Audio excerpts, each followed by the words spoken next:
आप अपने स्वभाव से सुंदर बन सकते हो, चरित्र से सुंदर बन सकते हो, कर्मों से सुंदर बन सकते हो, आप अपनी वाणी से सुंदर बन सकते हो, व्यवहार से सुंदर बन सकते हो, विचारों से सुंदर बन सकते हो। आपको सुंदर ही दिखना है तो भगवान राम से सीखो, भगवान कृष्ण सीखो, कबीर साहब से सीखो, स्वामी महावीर बुद्ध भगवान से सीखो। अगर सुंदर बनना है तुलसीदास से सीखो, मीराबाई से सीखो कैसे सुंदर बना जाता है। सत्संग और भक्ति के पथ पर जो चलता है उससे कोई ज्यादा सुंदर हो ही नहीं सकता है। उसकी पूजा होती है, आरती होती है, वंदना होती है। इसलिए फैशन से भी बचो, क्योंकि फैशन का परिणाम टेंशन है। जो ज्यादा फैशन करता है वो ज्यादा टेंशन में पड़ता है। और फैशन जितना ज्यादा करोगे, आकर्षण पैदा करोगे तो कोई न कोई गलत तरफ आकर्षित हो जाओगे, फिर गलतियों में गिर जाओगे, बुराइयों में गिर जाओगे और सड़े टमाटर हो जाओगे। इसलिए सादा जीवन, उच्च विचार रखो। बचपन शिक्षा और संस्कार अर्जित करने के लिए है, जवानी धन और धर्म को बचाने के लिए है, और बुढ़ापा याद रखना मस्ती से जीने के लिए है। बुढ़ापे में वही लोग दुखी होते हैं। आइए बल्लू बैठिए, हमारा बल्लू ढोल वादक देखिए कितना जबरदस्त है, हर रंग उसका डिजाइन अलग है। पति पत्नी दोनों गुरु के बहुत बड़े भक्त हैं। बल्लू की ढोल मशहूर है। धारू खेड़ी में ऐसी ढोल बजी थी। धारू खेड़ी वाले आए हुए हैं। गौरी जी खड़े हो जाओ, धारू खेड़ी के सब भक्त खड़े हो। कहाँ है? हाँ वो देखो, कितने लोग आए हैं, 4 5 6 7 8 धारू खेड़ी। धारू खेड़ी में ढोल बजी थी इनकी, 5 ढोल फोड़ा था इसने। उनकी तरफ देख रहा कि अब कब ढोल बजवाएगा बोल। मैं भी सोच रहा हूं कब ढोल बजेगी धारू खेड़ी। सामरियम तो बज गई, अपने गांव का बताओ हाल। बोले हैं अलग मिलेंगे आपको, पता नहीं अलग मिलके मारपीट करेंगे क्या करेंगे। अलग मिल के प्रोग्राम लेंगे। श्वेत कला के मुकेश कुशवाहा जी पधारे हैं, कह रहे थे अलग मिल करके प्रोग्राम हम भी लेंगे। श्वेत कला कुशवाहा खड़े हो जाओ। कहाँ है मुकेश? किधर गया मुकेश? ये देखो ऐसा कपड़ा पहनते हो, चमकदार पहना पहना। एक बार प्रोग्राम ये भी करा चुके मुकेश भैया, दोबारा नंबर आने वाला। बैठो। जिंदगी चाहिए बंदगी के लिए, जिंदगी चाहिए बंदगी। गाइए श्री नंदलाल दाधी साहब, गाइए बंदगी। देशपाल गाइए झालावाड़ कलावती। रविंद्र भाई, ओम प्रकाश। जिंदगी चाहिए बंदगी के लिए, जिंदगी चाहिए बंदगी के लिए। आत्मा में रखो जिंदगी के लिए, आत्मा में रखो जिंदगी के लिए।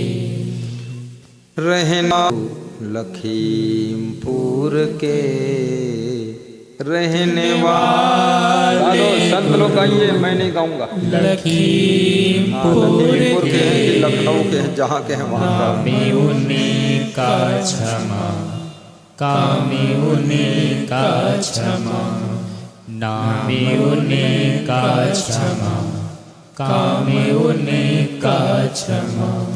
आज वादा करो और संकल्प लो, आज वादा करो और संकल्प लो।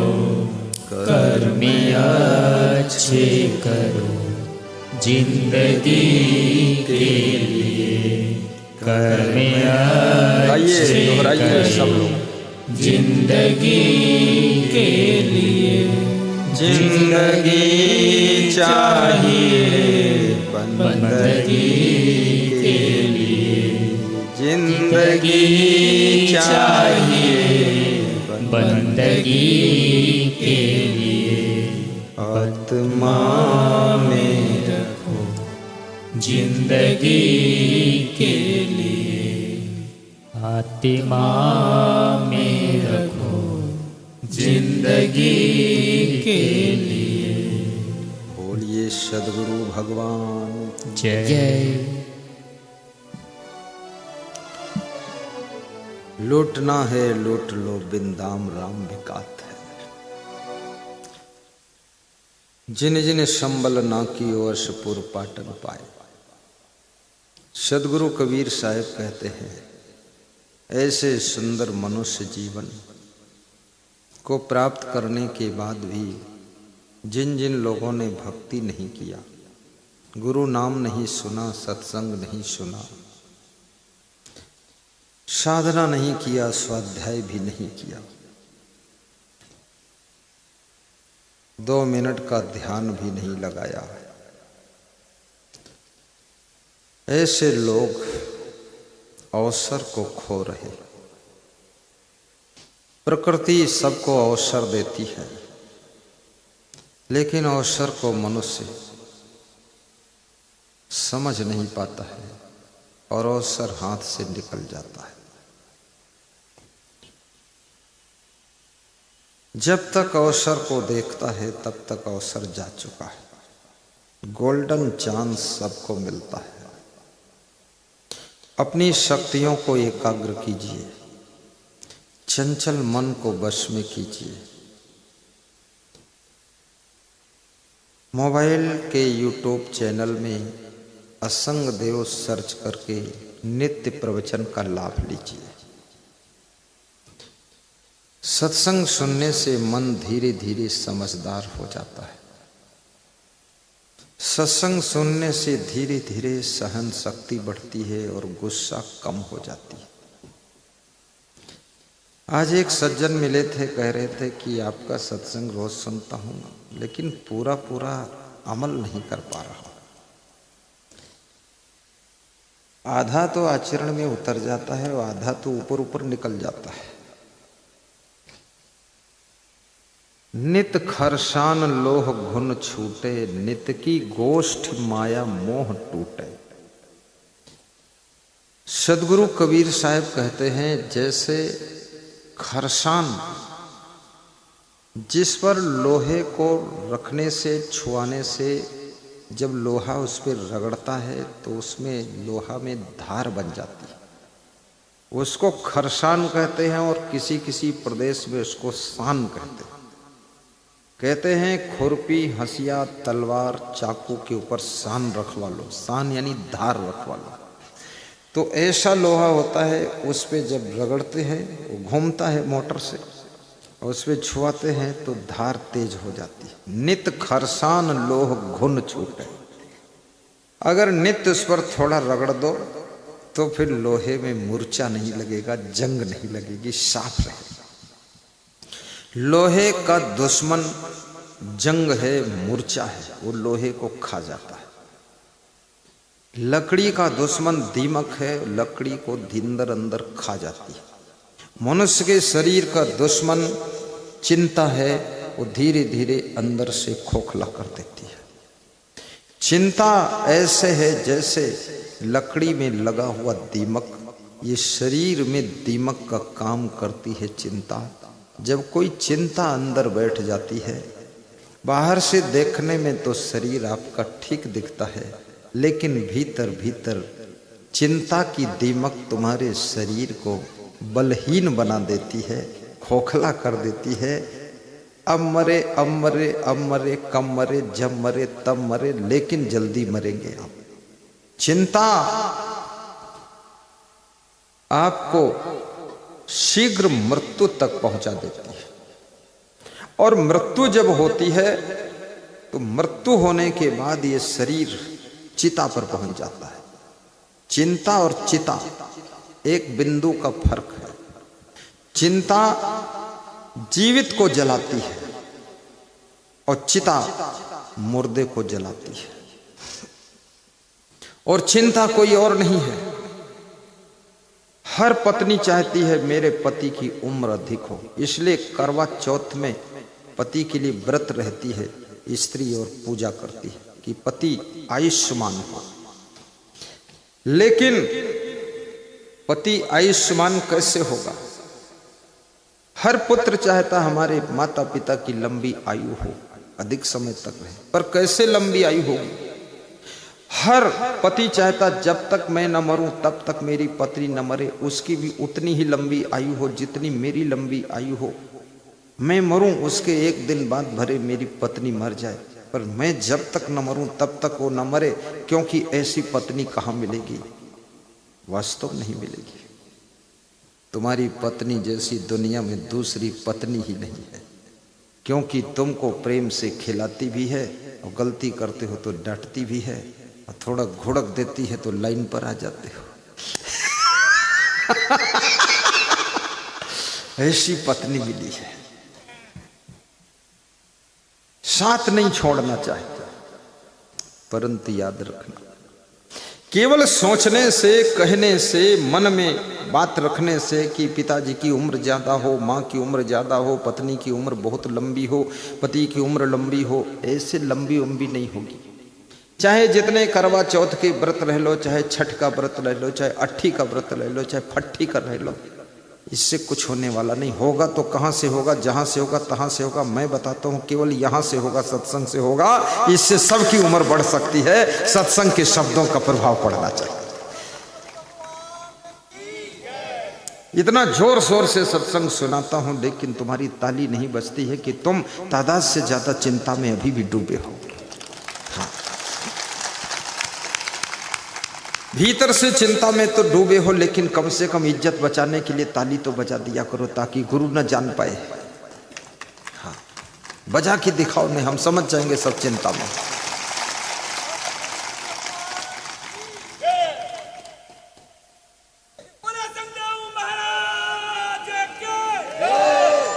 खड़े होकर बल्लू, खड़े होकर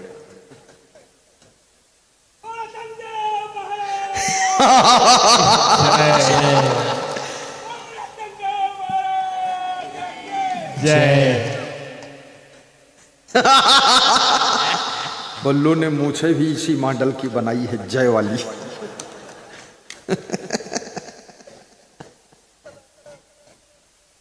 देखो, एक ढोल बजाने वाला व्यक्ति गुरु का कितना प्रिय है। उसके दिल में जो मेरे से प्रेम है वो तो है, लेकिन मेरे दिल में जो उससे प्रेम है वो भी है। कई वर्षों के बाद भेंट हुई है, लेकिन मेरे को नाम भी उसका याद था, शकल भी याद थी। मैं गरीब और अमीर सबको भक्ति के कारण ही पहचानता हूँ। जिसमें भक्ति नहीं उसकी पहचान को भुला देता हूँ, जिसमें गुरु से प्रेम है उसको पहचानता हूँ। हमारे पास में लहास के सरपंच साहब आए, खड़े हो ना। तुरंत मैंने कहा लहास के सरपंच साहब हैं, श्री अमरलाल मीणा जी कमांडेंट कामखेड़ा से आए। हमने तुरंत उनका भी नाम लिया।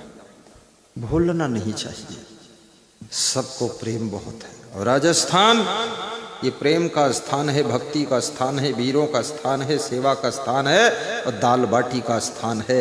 ये वो स्थान है जहाँ चूल्हा उल्हा की जरूरत नहीं है, केवल आग में डालो आटा का गोला बाटी बनकर निकलता है। आज मेरे पास में घी में डूबी हुई बाटी आई, 7-8 बाटी।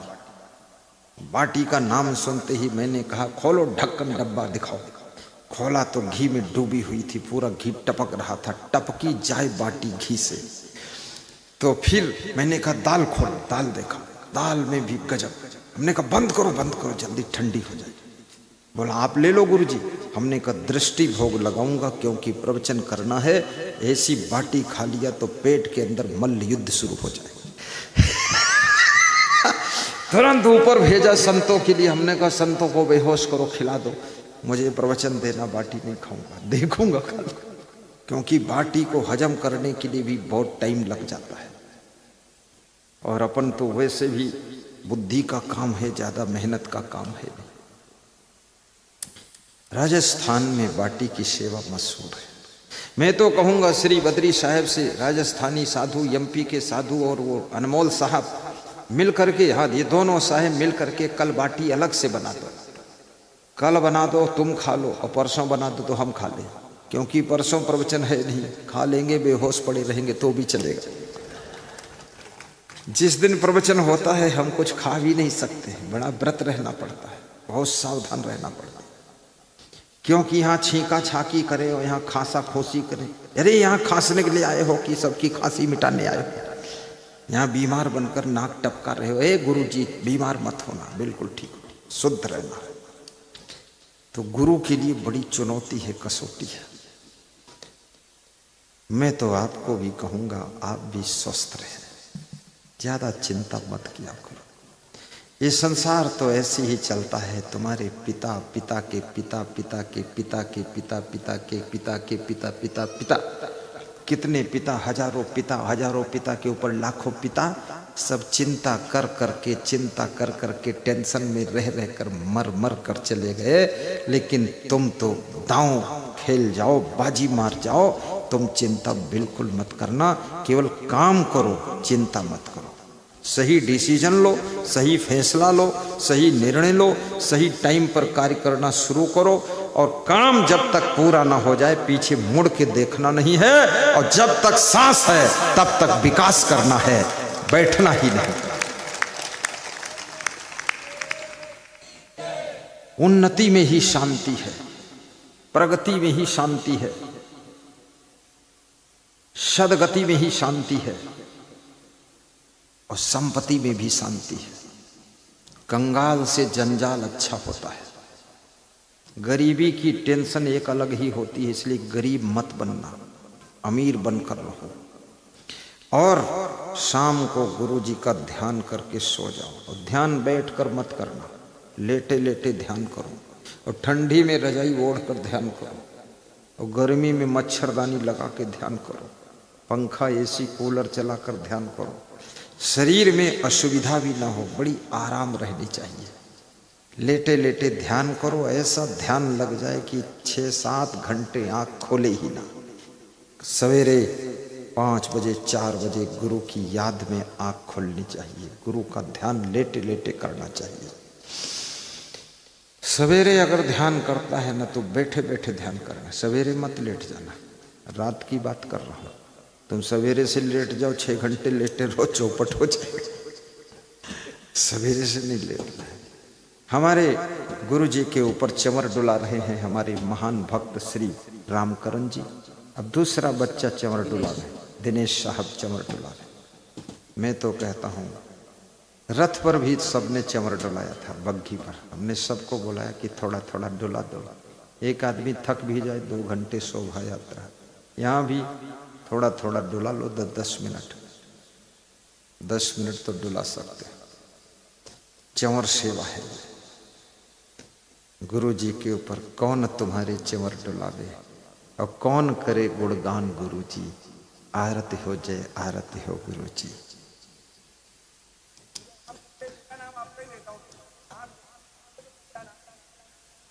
देखो हमारा भक्त बता रहा है आंख खुलती है तो पहला नाम लेता हूं, आंख जब बंद होती तब किसका नाम लेता?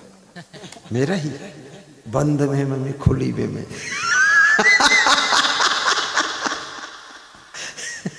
इसमें ऐसे कितने श्रोता हैं जो गुरु जी का प्रवचन कहीं पर हाथ ऊंचा करके बताओ, कहीं सुन चुके हैं?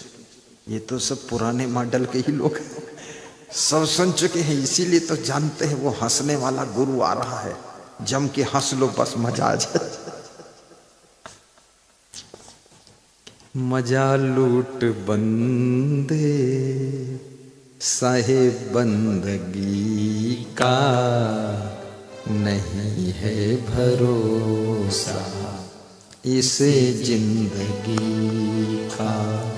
मजा लूट बंदे। भंडारी साहब और सरपंच जनपद भंडारी, खड़े हो जाओ भंडारी। 15 साल सरपंच का पकड़ में आ गया, छोड़ूंगा नहीं। मजा लूट बंदे पूरा पूरा गा दो, मस्त मजा आ जाए, सब मस्त हो जाए। नहीं है भरोसा इसे जिंदगी का। और गाओ, पूरा गाता। निकलता सड़क पर तू फैशन बना कर, अकड़ता है तन को सुंदर सजा कर। निकलता सड़क पर तू फैशन बना कर, अकड़ता है तन को सुंदर सजा कर। पिटारा किया है भरा गंदगी का, नहीं है भरोसा इसे जिंदगी का। मजा लूट बंदे साहिब बंदगी का, नहीं है भरोसा इसे जिंदगी का। उम्र तेरे पल पल घटी जा रही है, निकट मौत क्षण क्षण चली आ रही। बहुत सुंदर गाया। उम्र तेरे पल पल घटी जा रही है, निकट मौत क्षण क्षण चली आ रही है। समझ आ रही है, चली आ रही है। समझ ले तू बंदे इशारा घड़ी का, नहीं है भरोसा इसे जिंदगी का। मजा लूट बंदे गुरु बंदगी का, नहीं है भरोसा इसे जिंदगी का। चला करके दिल में दया का फुहारा, दिया दीन दुखियों को जिसने सहारा। दिया दीन दुखियों को, एक एक शब्द पर ध्यान देना। उसी का है जीवन में हंसी या खुशी का, नहीं है भरोसा। वाह वाह साहब। इसे जिंदगी का। मजा लूट बंदे साहिब बंदगी का, नहीं है भरोसा इसे जिंदगी का। नहीं है भरोसा इसे जिंदगी का, इसे जिंदगी का, इसे जिंदगी का। जय। वाह वाह। इस सभा में एक से एक वीर हनुमान है, भाव से भर जाते हैं, भगवान की जय बोल देते हैं, गुरु की जय बोल देते हैं।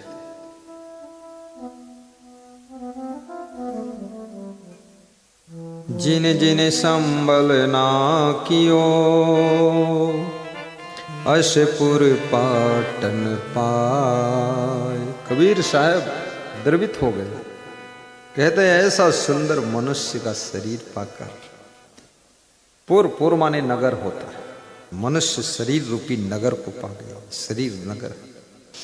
और पाटन माने बाजार, यानी सत्संग रूपी बाजार में पहुंच गए, और फिर भी भक्ति नहीं किया, ध्यान से सत्संग नहीं सुना, फिर भी साधना नहीं किया, फिर भी मांस मछली अंडा मुर्गा नशा छोड़ा नहीं, दारू छोड़ी नहीं। ये मनुष्य जीवन दारू पीने के लिए नहीं है, ये मनुष्य का शरीर मांस मछली अंडा मुर्गा खाने के लिए नहीं है। ये शरीर शाकाहारी बनकर जीने के लिए है, सादा जीवन उच्च विचार रखने के लिए है, ये जीवन भक्ति करने के लिए है, ये सत्संग में डुबकी लगाने के लिए है, ये मनुष्य का जीवन परोपकार करने के लिए है, गौ सेवा के लिए है, समाज सेवा के लिए है, देश सेवा के लिए है। खाया पिया या घाई के सोया पाँव पसार, भोंदू कुछ जाने नहीं को हमको संसार। खूब छक कर खाया पिया, दाल मिल गई तो आधी बाल्टी दाल पी लिया, और बाटी मिली तो 10 बाटी आधी बाल्टी दाल में तोड़ के रगड़ के घोंट के खा लिया। अरे छक कर नहीं खाना है, थोड़ा रुक कर खाना है, कम खाना है। एक बाटी परोपकार के लिए छोड़ देना है, एक रोटी कम खा लेना है। बहुत बड़ा आप एक रोटी अपने भोग से कम खाएं और उसको दान करें तो लाखों गुना पुण्य मिलता है।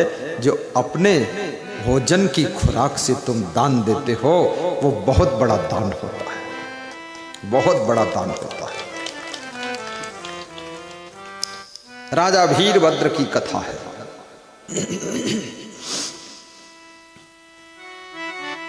किसी नगर में राजा वीरभद्र नाम के राजा रहते थे। दान पुण्य थोड़ा थोड़ा करते रहते थे। अचानक एक दिन रात में पड़ोस के बलवान राजा ने उनके ऊपर आक्रमण कर दिया। जान बचाना मुश्किल हो गया। मेहमान का भेष धारण करके पति पत्नी दोनों जान बचाकर लोटा लेकर और सोंटा लेकर निकल पड़े। पड़ोसी बलवान राजा के सैनिकों ने पकड़ लिया। तुम कौन हो? तो उन्होंने झूठ बोलकर कहा कि मैं मेहमान आया था यहाँ, इसलिए यहाँ लूटपाट हो रही तो मैं जा रहा। चलो निकलो जल्दी यहाँ से। झूठ बोलकर मेहमान बन करके जान बचाकर निकल गए। याद रखना, कभी आपकी जान खतरे में हो और झूठ बोलने से जान बचने की उम्मीद हो तो झूठ बोलकर अपनी जान बचाना पाप नहीं है, क्योंकि जीवित रहोगे तो बहुत पुण्य भी करोगे और मर जाओगे सच बोलकर तो बेकार जिंदगी चली जाएगी। इसलिए जान बचाने के लिए झूठ बोलने की छूट शास्त्रों ने भी दिया है। जान पर खतरा आ जाएगा, आपकी जान सुरक्षित रहनी चाहिए। और जीने के लिए जन्म हुआ है, आत्महत्या करने के लिए जन्म नहीं हुआ है, ये बात याद रखना। घर की उलझनों में उलझ करके जहर मत पीना, फांसी मत लगाना, ट्रेन में जाकर कट मत जाना, घर छोड़कर कहीं भाग भी मत जाना। कितने लोग घर छोड़कर भाग गए, कितनी स्त्रियां भी घर छोड़कर भागी है। भाग कर भी कहां जाओगे? पूरे संसार में तो आग लगी हो। आग जो लगी संसार में झरी झरी गिरे अंगार, और संत न होते जगत में तो जरी मरता संसार। तुम जहां जाओगे वहां भी तो वही हाल है। कितने साधु भी गुरु को छोड़कर भाग गए, आश्रम छोड़कर भाग गए, और जहां गए वहां खूब कूटे गए, खूब मारे गए। क्योंकि आदत नहीं सुधारोगे और भागोगे तो वहां भी गड़बड़ करोगे तो कूटे जाओगे। गुरु तो क्षमा भी कर देगा, और वहां धमी धमा कर देंगे लोग, वहां कौन क्षमा करेगा? गुरु तो भगवान रूप है, वो तो क्षमा कर देगा, माफ कर देगा। पर जहां तुम दूसरी जगह गलतियां करोगे तो वहां धान की तरह कुटाई होगी, गेहूं की तरह पिसाई होगी और बहुत मारे जाओगे। इसलिए बुराइयों से भागो, अवगुणों से भागो, आदतों से भागो। उलझने अपने आप भाग जाएंगी। तुमको उलझनों से भागने की जरूरत नहीं है, अपने भीतर झांक कर देखो, उलझन क्यों हो रही, उलझन क्यों हो रही है, असमंजस क्यों हो रहा है? तुम्हारे आलस्य के कारण, तुम्हारे दारू पीने की आदत के कारण, तुम्हारी गुस्सा के कारण और तुम्हारे कामचोरी के कारण, तुम्हारी फिजूल खर्ची के कारण ही उलझन पैदा हो रही है। आप अपनी बुराइयों को दूर कर लो, उलझन तो लाखों कोस दूर चली जाएगी। उलझन किसी एक का पास आती है, उलझन को तुम बुलाते हो तब आती है। आदत सुधारो, आदत जरा सुधार लो, बस हो गया भजन। हाँ ओम प्रकाश, डाल दो दक्षिणा आरती की थाल में। ऐसे गरीब लोग बैठे हैं, 1 रुपया आरती थाल में नहीं डाल पा रहे हैं, हद मार दी। अरे निकालो जेब से, क्या ऐसे ऐसे करते हैं? हाँ, आरती की थाल सामने आ जाए, बिना दक्षिणा दिए जाने ही मत। तिलक लगाने वाले संत आ जाए, दक्षिणा कदम कदम पर दान। मैं तो जब मंदिर में जाता हूं, पुजारी को अलग से दान दिलाता हूं और दान पात्र में अलग से डालता हूं। और ये साधु लोग आते ना, इनको भी दान देता हूं। इनको आयोजक देगा वो तो देगा ही, मैं भी कुछ दूंगा। तुम बैठे रहना, उठना ही मत। जब तक दूं ना तब तक हिलना मत। लेकिन आज दूंगा नहीं, कल दूंगा, इसलिए आज चले जाना नहाना जाकर। दान देना चाहिए, यही तो पुण्य है, यही तो अवसर है। तो क्या गा रहा था मैं अभी? कौन सी थी चौपाई है? आदत बुरी सुधार लो। हाँ बहुत बढ़िया, याद रखा तुमने, नहीं भूल जाते। गा दो संत लोग, इसको जरा गाइए। मन की तरंग मार लो, बहुत अच्छा है। बस हो गया भजन। मन की तरंग मार लो, बस हो गया भजन। आदत जरा सुधार लो, आदत जरा सुधार लो, बस हो गया भजन। मन की तरंग मार लो, बस हो गया भजन। आए हो तुम कहाँ से और जाओगे कहाँ? आए हो तुम कहाँ से और जाओगे कहाँ? इतना तो दिल विचार लो, इतना तो दिल विचार लो, बस हो गया भजन। मन की तरंग मार लो, बस हो गया भजन। आदत जरा सुधार लो, बस हो गया भजन। बस बस। उलझने अपने आप नहीं आती, आपकी भूल से उलझनों का जन्म होता है। जब आपके अंदर सहनशीलता की कमी होती है तो आपका पूरा सिस्टम डगमगाने लग जाता है।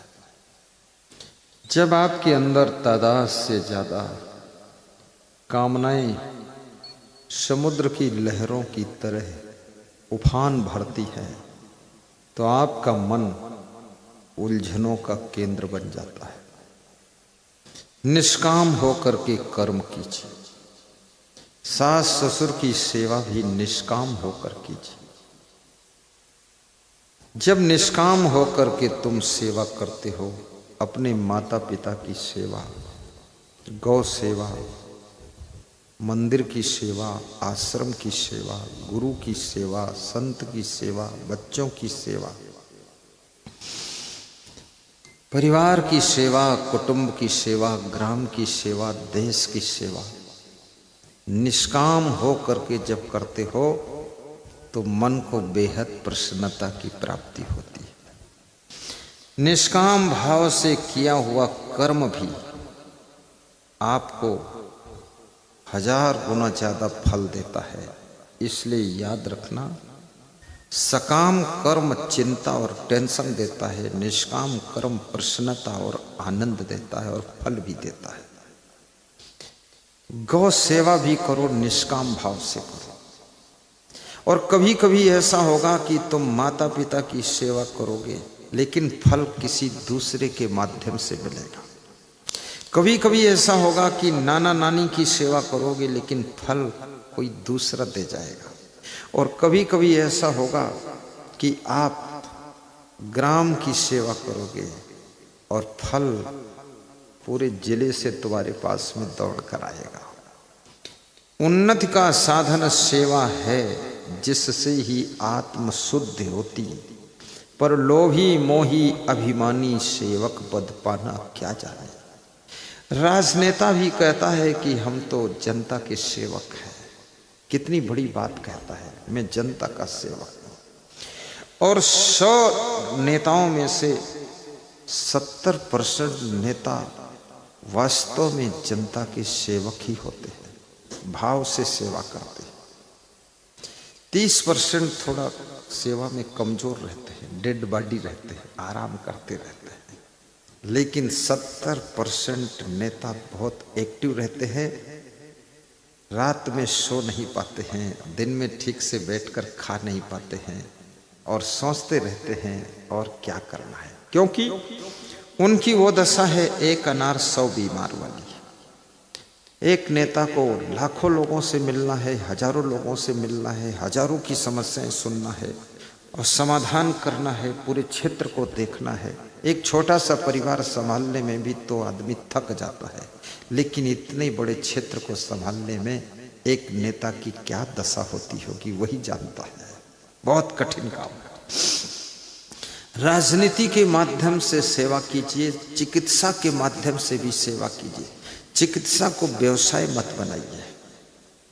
आप डॉक्टर हैं, डॉक्टर दूसरा भगवान होता है, डॉक्टर कोई डाकू नहीं होता है। यदि आप झूठे ऑपरेशन कर रहे हैं, झूठी बीमारियां बता रहे हैं, मरीज को डरा रहे हैं और फालतू दवा खिला रहे हैं, फालतू पेट फाड़ रहे हैं और ये रोग वो रोग, तो समझ लो आप डॉक्टर नहीं हो। आप डॉक्टर के लिबास में डाकू बनकर छिप कर बैठे हुए हो। ऐसा गलत काम मत करना। कितने डॉक्टरों ने किडनी निकाल लिया, मरीज जान भी नहीं पाया, बताया ये ऑपरेशन वो ऑपरेशन, किडनी चोरी कर लिया और 20 लाख की बेच दिया किडनी। किसी के जीवन के साथ खिलवाड़ करना ये राक्षस का कार्य है। डॉक्टर तो दूसरे भगवान के स्थान पर होता है। जिंदगी तो नहीं दे सकता है, लेकिन जिंदगी की शरीर की दर्द और तकलीफ को कम कर सकता है और आपकी पीड़ा को दूर कर सकता है। इसलिए डॉक्टर को भगवान का स्थान दिया गया है। कितना भरोसा होता है मरीज को। डॉक्टर कहता है बेहोश करना पड़ेगा, मरीज कहता बेहोश कर दो डॉक्टर साहब। मरीज इसलिए बेहोश होना चाहता है ताकि हमको जिंदगी जीने का और सौभाग्य मिले। और डॉक्टर पहले कागज पर लिखा भी लेता है, बेहोश करने के बाद होश ना आए तो जिम्मेदार तुम, होश आ जाए तो धन्यवाद हमको मिलेगा। वो सब लिखा पढ़ी पहले ही हो जाती है और तुम खुशी खुशी बेहोश हो जाते हो। डॉक्टर थिएटर में ले जाता है, ऑपरेशन थिएटर में ले जाता है। तुम्हें कितना भरोसा है, परिवार वालों को भरोसा है, विश्वास है कि अरे मेरे पिताजी का ऑपरेशन ठीक करेंगे डॉक्टर साहब। घर के लोग, कुटुंबी लोग, पत्नी पति सब बाहर बैठे हुए हैं, बच्चे बाहर बैठे हुए हैं, अंदर केवल डॉक्टर है और तुम्हारा मरीज है। अब डॉक्टर कितना पेट फाड़ता कि पीठ फाड़ता कि टांग फाड़ता कि क्या करता है।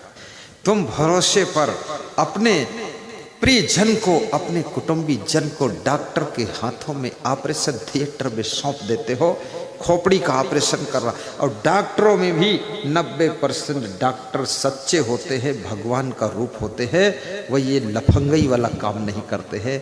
10% तुच्चे होते हैं और 90% अच्छे और सच्चे होते हैं, और वे दिल से सेवा करते हैं, पैसे भी अपने कभी कभी लगा देते हैं। ऐसे ऐसे डॉक्टरों की श्रेणी में बहुत सारे डॉक्टर हैं। इसलिए डॉक्टरों को भी व्यास गादी आशीर्वाद दे रही है, झूठे ऑपरेशन कभी मत करो। पीजीआई कॉलेज सबसे बड़ा हॉस्पिटल उत्तर प्रदेश का, भारत देश का है पीजीआई, लखनऊ में। मैं वहाँ गया, एक बहुत बड़े डॉक्टर से मिला, तो डॉक्टर, मेरे को समय कम था, फिर भी वो 45-50 मिनट मेरे पास बैठा रहा, बातें करता रहा और खूब बोलता रहा, हंसता रहा।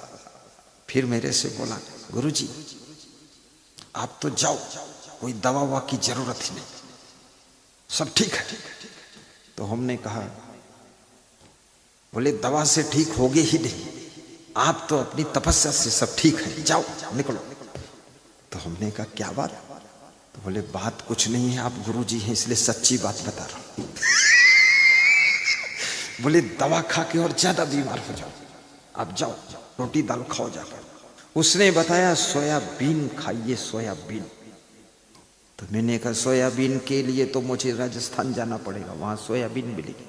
मैं यहाँ प्रवचन करने थोड़े आया हूँ, यहाँ समरिया में सोयाबीन खाने आया। सोयाबीन बहुत फायदा करती है सोयाबीन, लेकिन कच्ची मत खा लेना, आते फट जाएंगे, पका के खाना है सोयाबीन। सोयाबीन खा करके सोने का मन भी होता, नींद आ जाती है, आदमी सो जाता है। सोयाबीन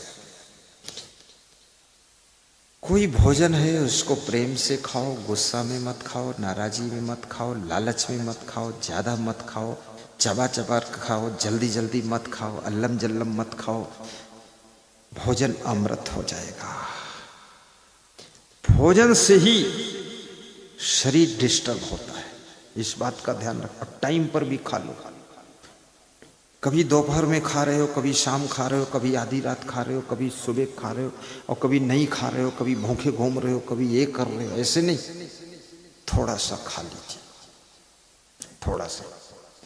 आज मेरे पास में तिल की पापड़ी लेकर के आए संत जी, तो मैं थोड़ा खाया, फिर सब दे दिया। हमने कहा सब संतों को थोड़ा थोड़ा दे दो, सर्दियों में तिल के लड्डू और तिल की पापड़ी आप लोगों को भी खाना चाहिए, लेकिन याद रखना बहुत ज्यादा नहीं, एक लड्डू और छोटी सी पापड़ी।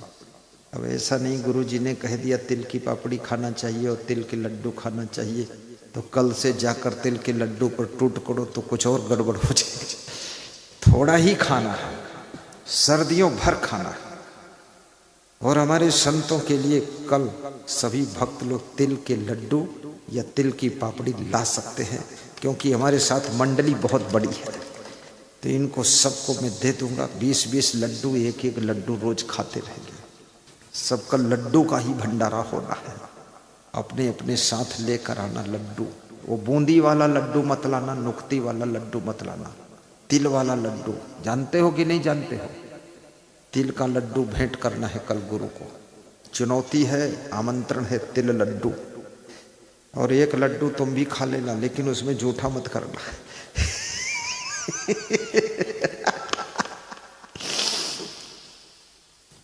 युक्ताहार विहारस्य युक्त चेष्टस्य कर्मसु युक्त स्वप्नौ बोधस्य योगो भवद दुःखः। श्री कृष्ण कहते हैं जिसका आहार विहार यथा योग्य है, जिसके कर्म यथा योग्य हैं, जिसका शयन और जागरण यथा योग्य है, उसके सब दुख दूर हो जाते हैं और वो योगी जैसी जिंदगी जीता है, उसकी जिंदगी के कांटे भी फूल बन जाते हैं। इसलिए आहार विहार को सुधारिए।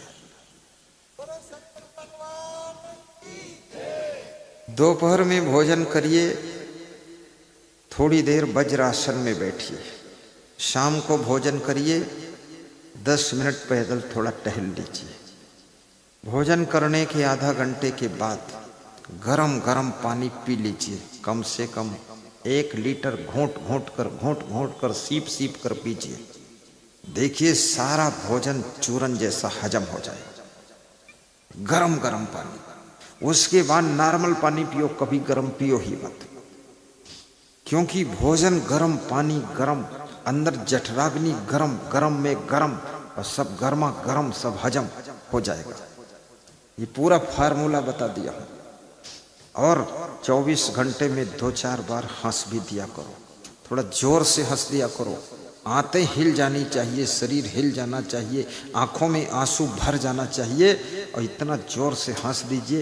हंसोगे तो भी मरोगे और नहीं हंसोगे तो भी मरोगे, इसलिए हंस कर मरो तो धन्यवाद है। घर जैसा है वैसा है, व्यवस्था जैसी है वैसी है। हंसकर जियोगे तो भी वैसी है, रोकर जियोगे तो भी वैसी है, चिंता करके जियोगे तो भी वैसी है, दुखी होकर जियोगे तो भी वैसी है। इसलिए हंस करके जियो, जैसी है तैसी है वैसी है, कैसी है जैसी है तैसी है और कैसी है। इसलिए हंस करके जिंदगी जीने का संकल्प लीजिए। हंसते रहो, ये जिंदगी बेकार ना हो। आमंत्रण पत्र भी बट रहा है, पर्चे संभाल कर रखना, इधर उधर खोना मत, गुंजेटना मत, पढ़ लेना, घर में ले जाना, जो लिखा है उसको कर लेना। सबको एक एक पर्चा न्योता दिया जा रहा है। काहे का पर्चा है पता नहीं मेरे को है, लगता अविद्या वाला है।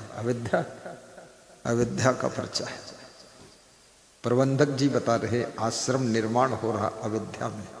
अयोध्या में राम मंदिर का दर्शन करने के लिए यहां से कितने लोग जा चुके हैं, जरा हाथ ऊंचा करके बताइए। जय। इसमें तो जय। राजा राम आइए, 56 भोग लगाइए, प्रवचन को सफल बनाइए। राजा राम आइए। राजा राम, रघुपति राघव राजा राम।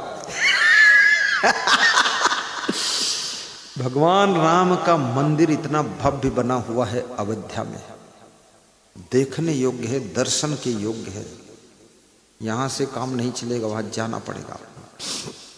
और इतना सुंदर मंदिर, कितने सालों से मंदिर में ताला लगा हुआ था, तंबू में राम रहते थे। ये है हमारे देश की कूटनीति, राजनीति, छल नीति, बेवकूफ नीति। जहां राम का जन्म हुआ वहां बाबर मस्जिद कैसे बनाया? बाबर ने बहुत गलती कर दिया जो हम मस्जिद बना दिया। और बाबर ने मस्जिद कर दिया, अगर बाप टेढ़ी दीवार बना दे तो बेटों को दीवार सीधी कर लेना चाहिए। बाबर ने गलती कर दिया तो मुस्लिम भाइयों को उस गलती को सुधार लेना चाहिए। मुस्लिम भाइयों ने उस गलती को सुधार दिया। मुस्लिम लोगों ने कुछ भी नहीं कहा, मुस्लिम लोग खुश हुए, अपने घर के अंदर धीरे धीरे ढोल बजाकर भजन गाए कि राजा राम आइए, अपना बिस्तर लगाइए, प्रेम से सो जाइए, राजा राम आइए। मेरे को कई मुस्लिम मिले तो बोले कि गुरुदेव हम खुश हैं। हमने कहा क्यों खुश हो? बोले मंदिर बन गया। तो हमने कहा इसमें तुम्हें खुशी का, मस्जिद तुम्हारी हट गई? बोले झंझट खत्म हो गया, बकवास फालतू। बोले पूर्वज था वो बाबर, बुद्धि नहीं, वहां खाम खा मंदिर के पास मस्जिद बनाता है, अलग बना दो, झगड़ा लाई करता है। मुसलमान भाई भी खुश। कुछ मुसलमानों ने मंदिर बनाने में दान भी दिया है, और कुछ मुसलमानों ने वहां सेवा भी किया है, और कम से कम हजारों मुसलमानों ने अपने घर भी हटा लिए वहां से, और सैकड़ों छोटे छोटे मंदिर हिंदुओं ने हटा लिए कि अब भगवान का विस्तार हो रहा है, अब भगवान आ रहे हैं। तो बहुत बड़ा मंदिर बना है, स्वर्ग जैसा। अयोध्या धाम हो गया। क्या हो गया? अयोध्या धाम। वो 4 धाम तो पहले से थे, अयोध्या धाम 5वां हो गया। और 6ठा धाम एक और बन गया। कहां? लखीमपुर खीरी में जो मुस्तफाबाद गांव था, उसको योगी आदित्यनाथ ने कबीर धाम कर दिया। ये 6ठा धाम हो गया। राजा राम आइए, साथ में लक्ष्मण को लाइए और सीता को भी लाइए, हनुमान जी को लंका भेजिए। बहुत अच्छा भजन है ये। तो ऐसी जगह भगवान राम का मंदिर बन रहा है। बन रहा नहीं, बन गया है। अभी भी कुछ चलता रहता, विस्तार उसका होता रहता है। तो वहां भगवान को थोड़ा असमंजस था, राम भगवान को, कि इतना बड़ा मंदिर बन गया, लाखों लोग आएंगे, करोड़ों लोग आएंगे, रात कहाँ सोएंगे, कहाँ भोजन करेंगे, कहाँ भंडारा करेंगे, क्या करेंगे, बिस्तर कहाँ रखेंगे? मंदिर में तो कोई सोता नहीं, भगवान के मंदिर में भगत को सोने का वो नहीं है। वहाँ सोना भी नहीं चाहिए, नहीं तो भगत तो बड़ा अटपटा मामला है, कहीं अंडरवियर फैला देगा भगवान की मूर्ति पर, कोई महिला साड़ी डाल देगी सीता जी के ऊपर, कुछ भरोसा थोड़े है। जहाँ हमारे पड़ोस में महिलाएं रहती हैं वहाँ साड़ी डाल जाती हमारी रस्सी पर।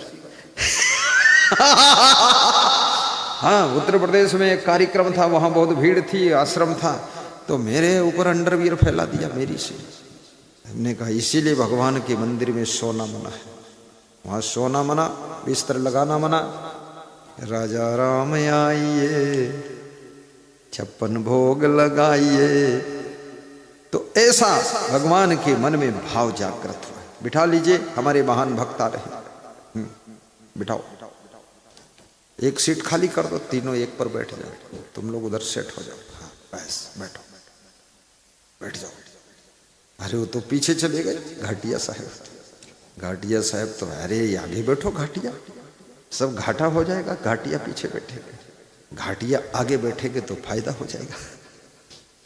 बैठिए। मुरलीधर जी, पुरुषोत्तम घाटिया जी, रामेश्वर शास्त्री जी, तीनों मूर्ति बकानी से आए। मुझे ऐसा लग रहा है इनका चेहरा देखकर कि मुझको कहने आए हैं बकानी कब चलोगे। बकानी में 20 बार गए, बहुत सत्संग किया घाटिया साहब। घाटिया साहब का मन रहता हर साल आइए, परंतु विस्तार बहुत हो गया तो इसलिए हर साल नहीं, और 2-3 साल में तो नंबर देंगे साहिब बंद। तो भगवान के मन में असमंजस था कि यहाँ इतने भक्त करोड़ों आएंगे, कहाँ रहेंगे, कहाँ सोएंगे, क्या भोजन करेंगे, क्या होगा लफड़ा। तो भगवान ने अपने प्रिय संतों को सपना भी दे दिया कि आप लोग आश्रम बनाइए और हमारे जो भक्त आएंगे उनकी सेवा कीजिए। तो उसी सपने की श्रृंखला में मेरा भी नंबर आ गया। तो मैंने भी सोचा एक आश्रम अयोध्या में बना दूं, जितने भी भक्त लोग मुझे पहचानते हैं, जानते हैं, जब अयोध्या आए तो अपने आश्रम में रहे।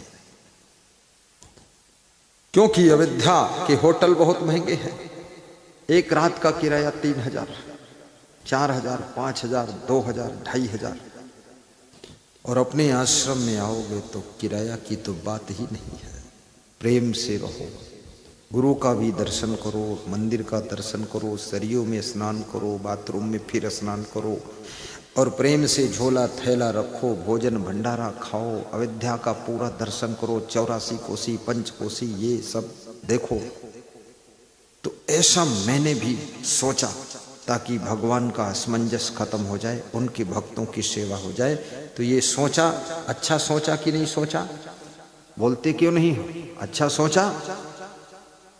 ऐसे बोलते हो मरा मराया, सोच को खत्म कर दूंगा। हाँ, फिर से बोलो ठीक से, कह दो अच्छा सोचा, ताली बजाकर। महाकाल भी मंदिर का विस्तार हो गया है, सुंदर श्रम्य स्थान बन गया है महाकाल मंदिर। और महाकाल मंदिर में भी एक आश्रम आपका बनने जा रहा है। उज्जैन पास में है, यहाँ से बिल्कुल ज्यादा से ज्यादा होगा तो 150 किलोमीटर होगा। कितना है? 165 है। यहाँ जब मैं रहा करूँगा, सावन भर पूरा रहूँगा। सावन में शिव पूजा चलती, महाकाल की पूजा चलती है, और जितने भक्त आएंगे सब अपने आश्रम पे ठहरो। 10,000, 20,000, वहीं रूखा सूखा खाई के ठंडा पानी पीऊ, और देख पर आई चौपड़ी मत ललचावे जीव। लालू को आशीर्वाद चवर डुलाकर लालू विदा हो गया है। अब चौथा भक्त आ गया, विनोद आ गया। देखो बदल रहा है, पर्दा गिरता है और सीन बदलता है। ये लालू का भाई दिनेश विनोद आ गया। चंवर की सेवा इनके सौभाग्य में, ये परिवार इतना अच्छा परिवार हमको मिल गया। रात में मैं आया, बहुत खुश हुआ। घीसा लाल के मकान में मेरा निवास, सुदामा के मकान में स्नान है, रामकरण के मकान में दर्शन दे देता हूँ। तीनों भाई ब्रह्मा विष्णु महेश की तरह गुरु सेवा में डूबे हुए हैं, और पूरा क्षेत्र, पूरा गांव तन मन धन से सेवा कर रहा है। और जो सेवा से बच गए हैं वही भी सेवा कर लेना। ये सेवा करने वालों की लंबी सी लिस्ट मेरे पास आई है, देख लो आप, ये देखो। सब नाम ही नाम लिखा है। इतना नाम देख करके पढ़ने की हिम्मत टूट गई है कि देर हो जाएगी, प्रवचन हो जाएगी। तो जीवन में ये अविद्या जो आश्रम बनेगा, आप अपने पूर्वजों की स्मृति में वहां आश्रम में एक कक्ष भी बना सकते हैं। पूर्वजों की स्मृति में सत्संग हाल बना सकते हैं, भंडार घर बना सकते हैं। पूर्वजों की स्मृति में आप वहां पर अपने नाम से एक कमरा बना सकते हैं। आप अल्पदान अंशदान भी कर सकते, उसके लिए पर्चे आपको मिले हैं। और ये संत जी बैठे हैं, खड़े हो, तुम भी खड़े हो। ये महात्मा जी हैं, जिसको जितनी श्रद्धा हो, आश्रम अविद्या में ऐसा सुंदर बनेगा और 1 साल बाद उज्जैन वाला शुरू हो जाएगा। इस श्रृंखला में बहुत से भक्तों ने अपना अपना दान दिया है और देखने योग्य आश्रम होगा, रहने योग्य आश्रम होगा, न्यू मॉडल का आश्रम होगा। ऐसा वैसा आश्रम नहीं होगा, जैसा होगा तैसा होगा, लेकिन ऐसा वैसा नहीं होगा। तुम देखोगे तो कहोगे वाह, स्वर्ग है, स्वर्ग ही बनाना है। बहुत जल्दी तैयारियां पूरी हो गई है। साहिब बंदगी बोल दो एक बार, अंजलि साहिब बंदगी, साहिब बंदगी, साहिब। तो यहाँ ही संभल कर ले, कबीर वाणी है, आगे विषयी बाट, स्वर्ग विसाहन सब चले, जहाँ बनियाना हाट। जिन जिन संभल ना कियो, अशपुर पाटन पाए, झाल पर दिन आथे, संभल कियो न जाए। भक्ति स्वतंत्र सकल सुख खान, स्वतंत्र सकल सुख खानी, बिनु सतसंग न पावहि प्राणी, बिनु सतसंग न पावहि प्राणी। भक्ति स्वतंत्र सकल सुख खानी। आइए चौपाई। भक्ति स्वतंत्र सकल सुख खानी, बिनु सतसंग न पावहि प्राणी। भक्ति स्वतंत्र सकल सुख खानी। बड़े भाग्य पाइय सतसंगा, बिनहि प्रयास होहि भव भंगा। बड़े भाग्य पाइय सतसंगा, बिनहि प्रयास होहि भव भंगा। मंगल भवन अमंगल हारी, मंगल भवन अमंगल हारी। द्रवहो सो दशरथ अजीर बिहारी, द्रवहो सो दशरथ अजीर बिहारी। जय जय जय कबीर तुम्हारी, जय जय जय कबीर तुम्हारी। मंगल भवन मंगल हारी, मंगल भवन अमंगल हारी। जय जय जय गुरुदेव तुम्हारी, जय जय जय गुरुदेव तुम्हारी। बात समझ में आई अब हमारी, झूठी है सारी दुनियादारी। और न लो परीक्षा हमारी, आए शरण हम गुरु जी तुम्हारे। मंगल भवन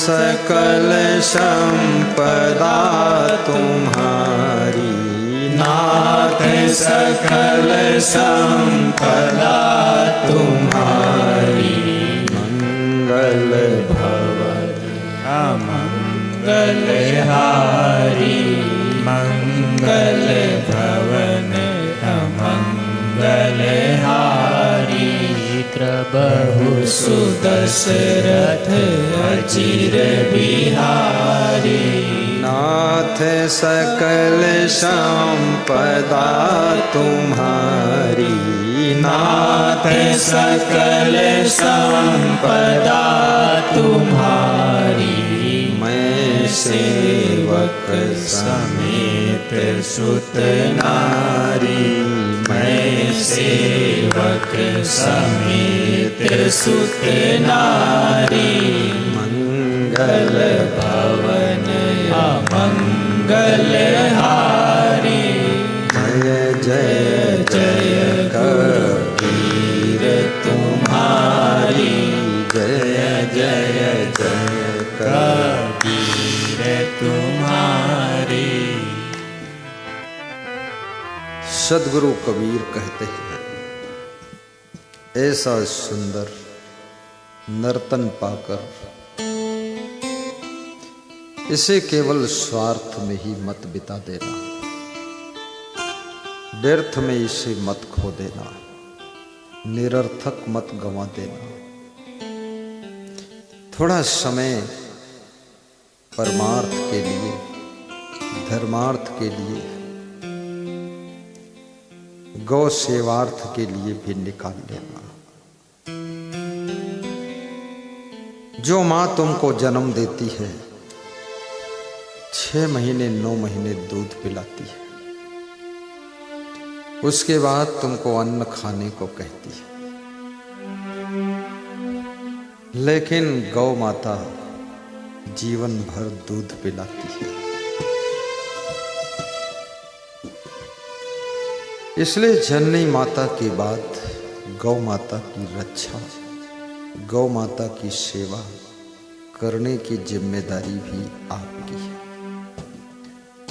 ग्राम ग्राम गौ ग्राम बनाकर भारत का उत्थान करें। हमारे आश्रम पर गौ सेवा होती है। छत्तीसगढ़ प्रदेश में आश्रम है, जहाँ पर 200 से 250 बूढ़ी लूली लंगड़ी कमजोर गायें रहती है। क्षेत्र में किसी की गाय बूढ़ी हो जाती है, वहाँ छोड़ जाता है और उन गायों की सेवा होती है। उन गायों की सेवा करने से आश्रम में प्रसन्नता बढ़ी और आश्रम में खुशहाली भी बढ़ी है। गौ सेवा बहुत बड़ी सेवा है। गाय की सेवा के लिए भूसा भी दान देना चाहिए, हरा चारा भी खिलाना चाहिए। गाय को रोटी मत खिलाइए, रोटी खिलाने से गाय का डाइजेशन बिगड़ जाता है, फिर उसका जो गोबर है वो पतला होने लगता है, फिर जो गाय खाती है उसका रस पूरा उसके शरीर में लगता नहीं। गाय को भूसा दीजिए, हरा चारा दीजिए, लेकिन गाय को रोटी दाल भात खिलाने की जरूरत नहीं। वही रोटी के पैसे से भूसा 10 गुना ज्यादा मिल जाएगा। थोड़ा बुद्धिमान बनो, क्योंकि सबकी आंतें अलग अलग चीजों को हजम करने के लिए कुदरत ने बनाया है। जैसे मनुष्य भूसा खा ले तो वो मर ही जाएगा, और गाय और भैंस को ये सब खिलाओगे तो उनकी तबीयत खराब हो जाती है, पेट में कब्जियत हो जाती है। पशुओं के भी पेट में कब्जियत होती है। तो उसी रोटी चावल के पैसे से भूसा और घास खरीद कर गाय को खिलाइए, क्योंकि सबका अलग अलग चारा होता है, सबका खाना पीना। जैसे आप समोसा खाते हैं, आप हरी घास नहीं खा सकते, हरी घास आप खाना चाहते तो उसको पकौड़ी बना के आपको खाना पड़ेगा। फिर पकौड़ी बनाइए, तेल में डालिए, बेसन में मिलाइए, फिर मिर्च और जीरा अजवाइन और सब डालिए, धनिया, और फिर पकौड़ी बने और तेल में पके, उसके बाद आप खाओगे तो हजम हो जाएगा। लेकिन डायरेक्ट आप घास खा ले तो बहुत गड़बड़ हो जाएगा। और पैसे की व्यवस्था भी देखना चाहिए। आप गाय को अगर ये सब खिलाते तो ये महंगा पड़ता है। और फिर गायें बहुत ऐसी जो भूखी घूम रही, उनके लिए चारा का इंतजाम कीजिए। और अपने पास यदि गौशाला की जगह नहीं है तो जहाँ जहाँ गौशाला हो, राजस्थान में और मध्य प्रदेश में बहुत गौशाला है। पूज्य पंडित कमल किशोर नागर जी ने सैकड़ों गौशालाओं का निर्माण भक्तों को, सत्संगी भाइयों बहनों को प्रेरणा दे करके किया है। अब उनका शरीर भी धीरे धीरे बुजुर्ग हो रहा है, लेकिन उन गौशाला में रहने वाली गायों की सेवा आप भी करिए और सरकार भी उनमें सहयोग प्रदान करती रहे, ताकि गौ माता की सेवा होती रहे।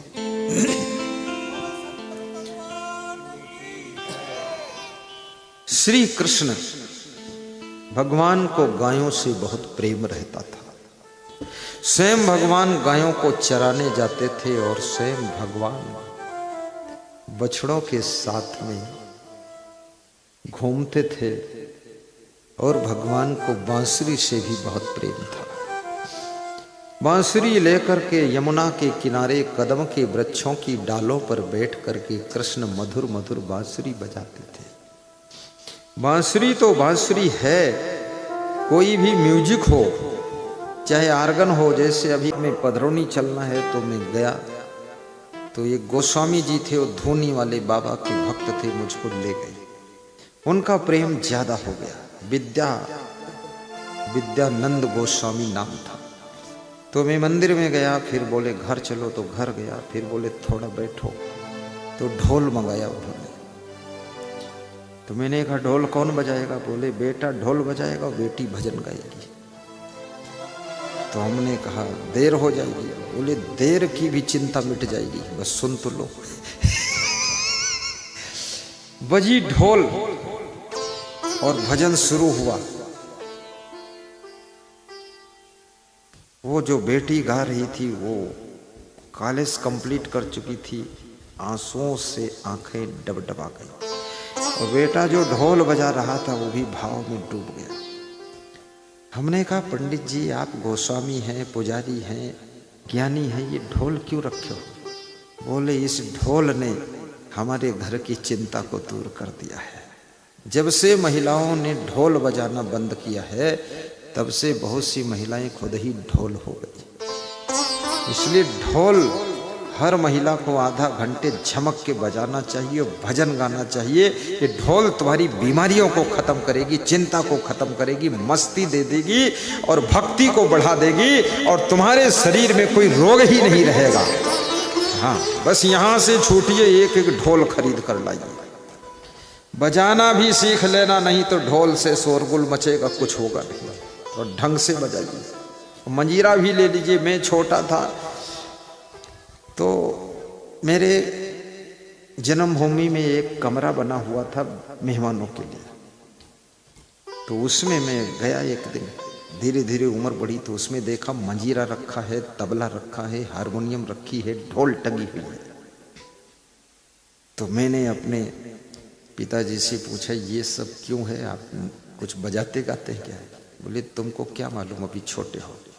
ये ढोल और ये मंजीरा और ये तबला और ये हारमोनियम इसने मुझको जिंदा रखा है, नहीं तो अब तक मैं मर जाता। हमने कहा ये ढोल जिंदा रखते हैं? बोले ये हारमोनियम ने जिंदा रखा। तुमने कहा हुआ क्या? बोले तुमको मालूम नहीं है, 26 मुकदमा लड़ रहा हूँ। 26। मैंने कहा इतना विवाद कहाँ पैदा कर दिया? बोले दूसरे का विवाद हमारे ऊपर आ गया, फैसला करने गए हमारे ऊपर, दूसरे की सेवा में हम चक्कर फंस गए। हमारा पर्सनल किसी से कोई विवाद ही नहीं है। 26 मुकदमे। और वो आदमी हंसता था, मेरा पिता हारमोनियम पर ऐसे बजाता था उंगली, बोलते थे सारे गामा पधानी सानी धा पधानी धा गड़े।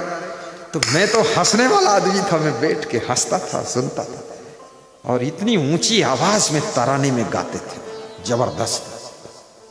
आल खंड भी जबरदस्त, रामायण जबरदस्त, संस्कृत, इंग्लिश, उर्दू, अरबी, फारसी, हिंदी, ये सब भाषाओं का ज्ञान। बहुत बुद्धिमान व्यक्ति।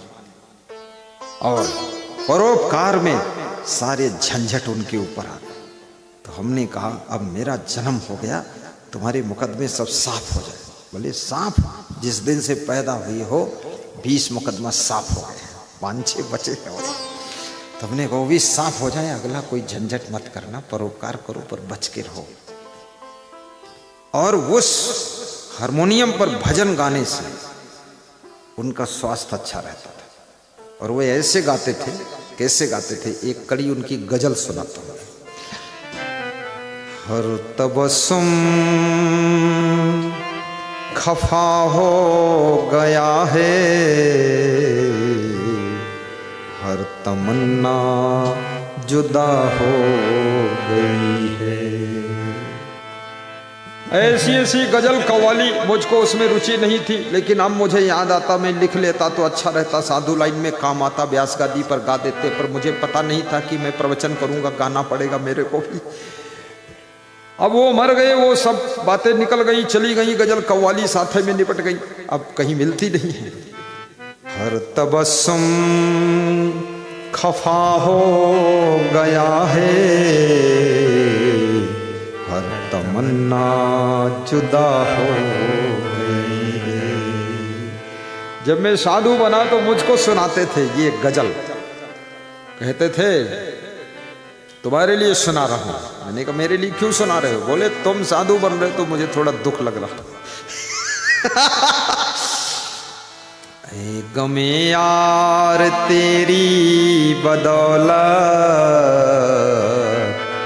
जिंदगी क्या से क्या हो गई है।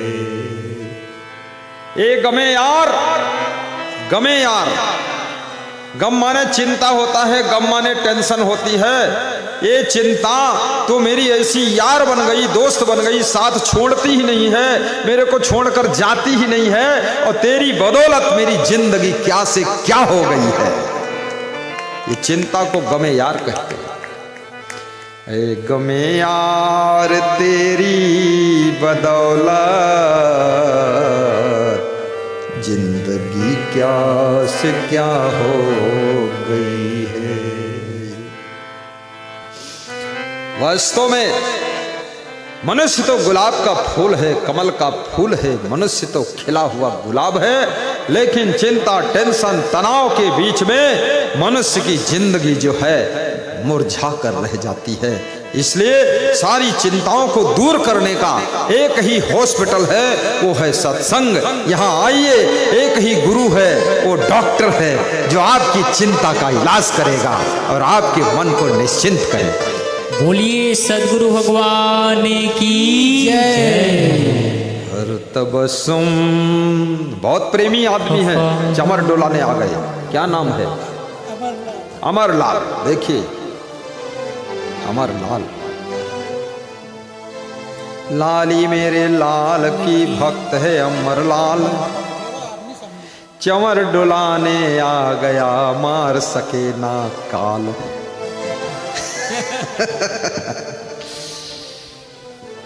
हर तबस्सुम खफा हो गया है, हर तमन्ना जुदा हो गई है। याद रखना, अपने पिता के गुणों को भी संजो कर रखिए, अपने गुरु की साधना, तपस्या, गुण, उनको भी संजो कर रखिए, संभाल कर रखिए, अपने जीवन में उतारिए। धूल में पड़ा हुआ शक्कर का कण भी चींटी उठा लेती है, धूल को छोड़ देती है।